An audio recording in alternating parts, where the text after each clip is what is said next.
Last summer, we introduced listeners to FINRA's Crypto Hub and enterprise-wide strategy for keeping up with the evolving crypto asset regulatory landscape. On this episode, we have 3 members of the Hub join us to provide an update on that work, to dig into the results of a recent survey of member firms regarding their crypto asset touchpoints, to tell us about the new spot Bitcoin ETP market, and more.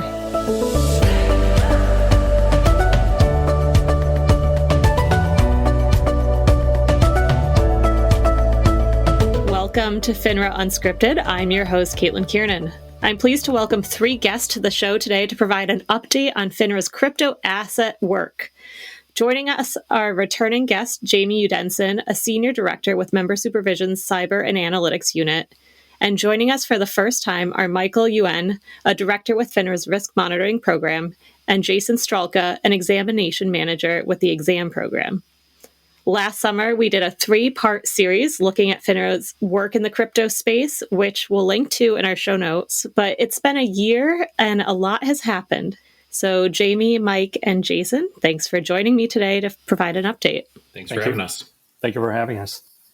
So to kick things off, can you each introduce yourselves and tell us more about your role at FINRA as it relates to crypto? Mike, as one of our newcomers, can we start with you? Sure. I'm a risk monitoring director in our risk monitoring program, responsible for a group of firms that are in the subgroup of fintech and also retail clearing, carrying, and clearing activities.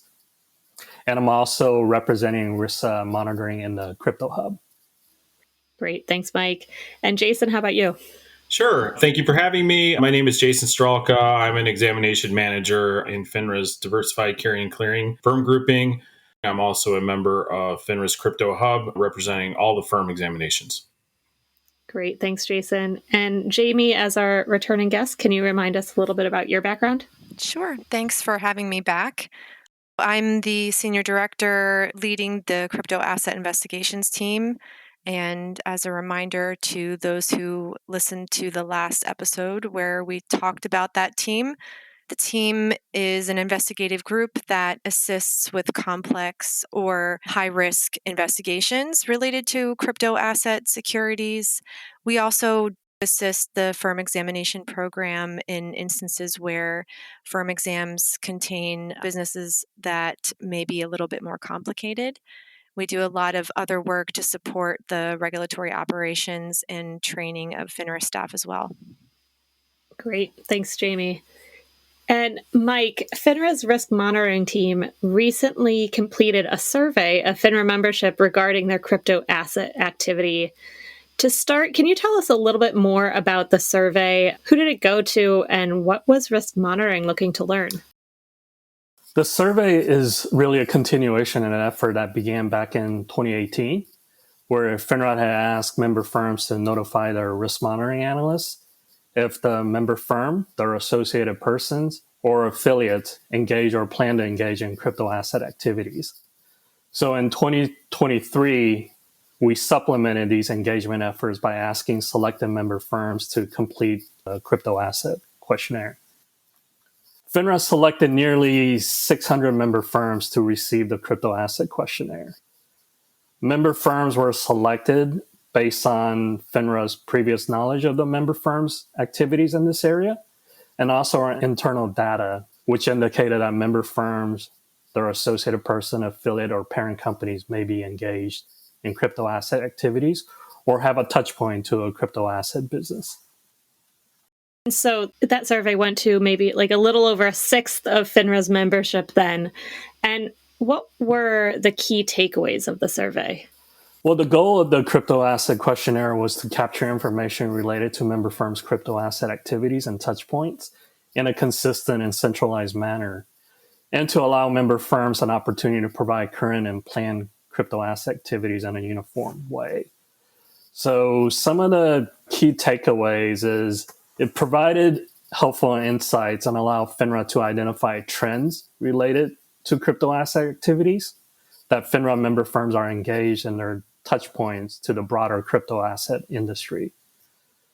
Notably, many of the touch points identified are indirect, meaning that they relate to the activity being conducted by associated persons, affiliates, or parent companies, rather than directly by the member firms.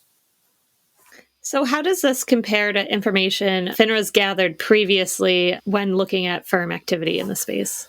It was in line with what we knew. There weren't any big surprises. Since 2018, we had heard from firms their involvements or the parent or associated persons touch points in the crypto asset space. So the survey responses was really in line with what we knew about those engagements. But of course, a survey shed additional insights into those activities. And what can you say about the rate new firms are beginning to dip their toes in this space? I would say it's all in the exploratory and testing phase. Firms are definitely interested in this space, but many of them are in the exploratory and testing phase. And where did you see the biggest changes with the results of this survey compared to outreach you've done in the past? I would say the biggest changes are really seeing number of associated persons or reps having a crypto asset business disclosed as an outside business activity. So these are outside business activity done away from the broker dealer that has crypto touch points. That's something firms definitely need to be aware of. And in November 2022, we had an episode talking about firms applying to FINRA membership with crypto-specific business models. And so these are more direct touch points with crypto. At the time, we had 24 firms that had been approved by FINRA to provide services and securities backed by crypto assets, either as a placement agent in crypto security private placements or as an alternative trading system or ATS, facilitating secondary transactions in crypto securities. What's the latest count? Has there been any change there? There has. We've seen an increase. That number is up to 37 now. Wow, that is a significant increase. And Jamie, what is the crypto assets investigation team looking at when it comes to these crypto touch points? We see with the more direct touch points related to crypto assets, potential issues that we're investigating or assisting in examination for more due diligence types of reviews. That could be due diligence related to products, due diligence activities that firms engage in to understand what registered representatives are doing. That's also due diligence related to vendors that firms are engaging to do activity in the crypto asset space. We also see issues related to anti-money laundering and Section 5, cybersecurity. And we've talked a lot throughout the last year about the advertising and disclosure sweep that's been ongoing and issues that CAI either looks at or assists with relate a lot to identifying some of the same types of issues related to advertising and disclosure. We also continue to see the need for firms to have strong supervisory controls in place to monitor their employee activities. We talked a little bit just now about the increase in outside business activities related to crypto. We've seen this as well. And one of the things we continue to stress and we continue to look for is the actions firms are taking to really understand what registered representatives' outside business activities are. And if there are products involved, whether those activities could be private securities transactions. Great. Thanks, Jamie. And we did have a podcast at the beginning of the year about that crypto asset communications sweep. So we can also link to that in our show notes for folks that missed that. And are there any new risks in focus right now for CAI or the Crypto Hub more broadly? It's interesting. I don't think we've identified new risks. A lot of times we have been talking about and seeing the same types of risks, and the way that we go about investigating or examining for those risks just has a little bit of a different spin on it. We are seeing firms who engage either directly or indirectly having touch points with the crypto ecosystem. And I think what that does from our perspective is emphasize how important it is to be diligent in understanding who the players are, who vendors are, what services are being offered, how firms are engaging with the ecosystem in general, and then what does it mean for their customers, for their business, for their internal risk management processes. This migration into the crypto world is an exercise in everyone just taking the time to really understand deeply what it means for their business and what is happening when they engage in these products and whether or not the industry and the public understands everything that's going on. That is interesting that the risks haven't really changed, but are there any best practices you'd want to share with listeners as they explore the space? We have a great report that's available, the 2024 Regulatory Oversight Report, and in that report, there's a new section for crypto specifically.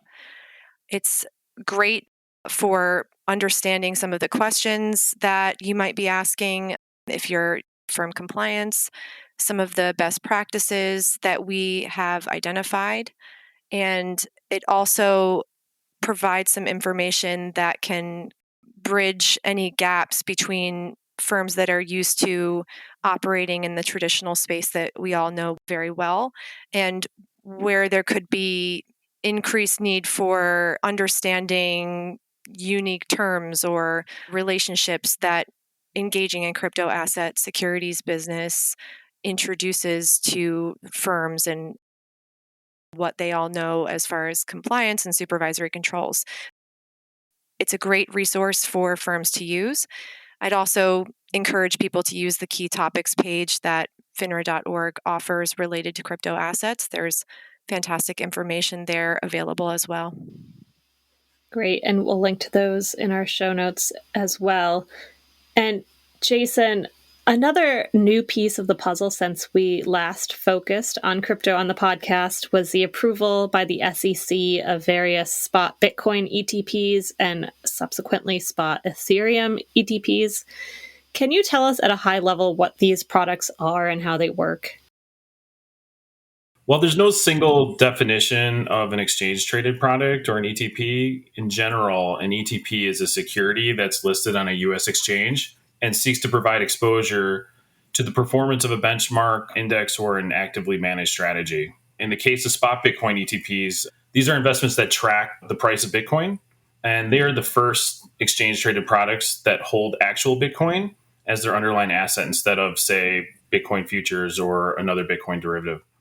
In terms of how these products work, spot Bitcoin ETPs track the performance of their underlying asset, in this case, Bitcoin, and are investment vehicles that are listed on an exchange and can be bought and sold throughout the trading day like a stock. And these products are still relatively new, but what is FINRA seeing so far in terms of trading activity in these products? How big is the market? Since the SEC approved spot Bitcoin ETPs on January 10th of this year, we've seen a steady increase in broker-dealer activity, albeit somewhat concentrated in the number of firms that have sought to engage in such trading. As of the end of May, we've seen just under 6 billion with a B shares across 11 listed symbols, totaling approximately $58 billion in value in just over 1 million individual customer accounts. So that's from when these were approved through the end of May? That's correct. And what are some of the risks and challenges associated with these products? There are several. With any investment, there is always market risk. So there would be market risk associated with purchasing ETPs.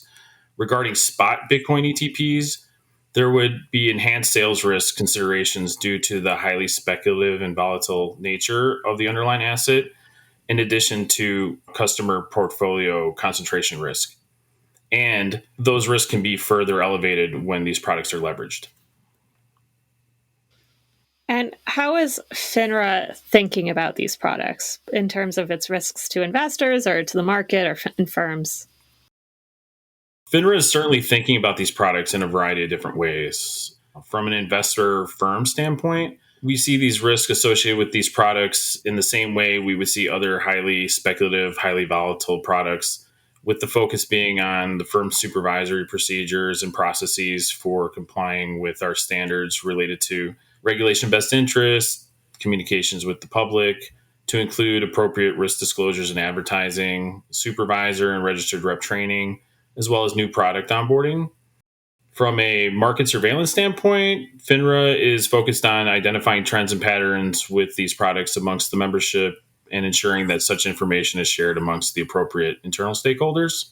It should be noted that FINRA will be conducting a select number of thematic reviews related to spot Bitcoin ETP activity and firm examinations in 2024 to better understand how our member firms are thinking about these products.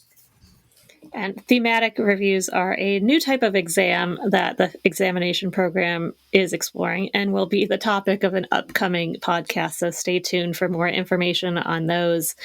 And you mentioned working with internal stakeholders. How are you working with CAI when looking at these products? Firm Exams collaborates with CAI on a frequent basis. CAI is occasionally asked to provide assistance to Firm Exams in the form of risk review execution for high risk and high complexity crypto asset examination work, but also to provide expert consultation or advisory services to exam staff on some of the low to moderate risk crypto asset business models that we may come across. And is there anything firms should be thinking about as they consider making these crypto ETPs available to their customers? As with new business of significance, it's always the best practice to discuss these intentions with our risk monitoring and advertising regulation staff, if applicable.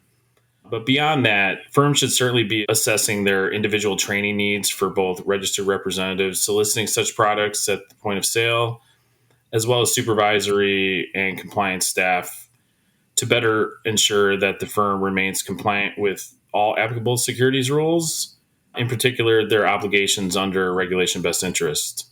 In addition, firms should be considering whether their current supervisory and compliance infrastructure, to include written supervisory procedures and trade surveillance tools, is capable for reasonably monitoring the firm's activities with respect to these products. Thanks, Jason.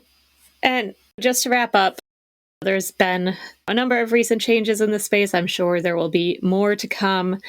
How can firms stay up to date with the latest information on crypto asset regulation and FINRA's work in this space? The 2024 regulatory oversight report is great and provides some information that's obviously going to be a little bit dated as we continue through the year. However, it's an exercise that we will continue to do, is put together an oversight report to be published on a yearly basis. Folks can look out for the next oversight report. We also do make updates to FINRA.org's various crypto asset related pages. So that's key topics. There may be blog posts. One thing I want to emphasize here is that we are always engaging with the membership to understand the challenges that they're facing and the questions that they have and any impacts to business that we might be anticipating based on changes to our programs or changes to the regulatory landscape.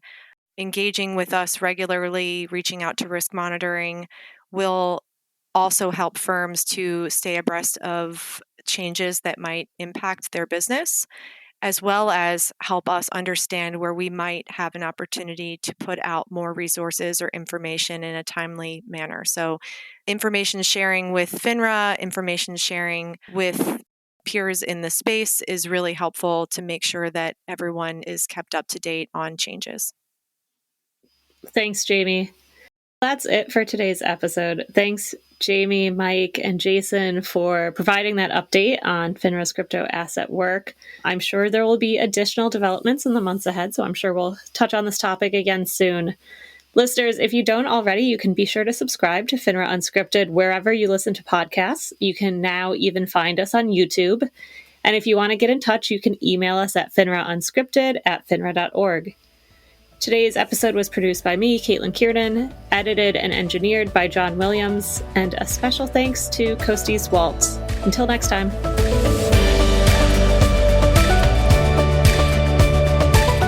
Please note, FINRA podcasts are the sole property of FINRA, and the information provided is for informational and educational purposes only. The content of the podcast does not constitute any FINRA rule or amendment or interpretation to such rules. Compliance with any recommended conduct presented does not mean that a firm or person has complied with the full extent of their obligations under FINRA rules, the rules of any other SRO, or securities laws. This podcast is provided as is. FINRA and its affiliates are not responsible for any human or mechanical errors or omissions. Parties may not reproduce these podcasts in any form without the express written consent of FINRA.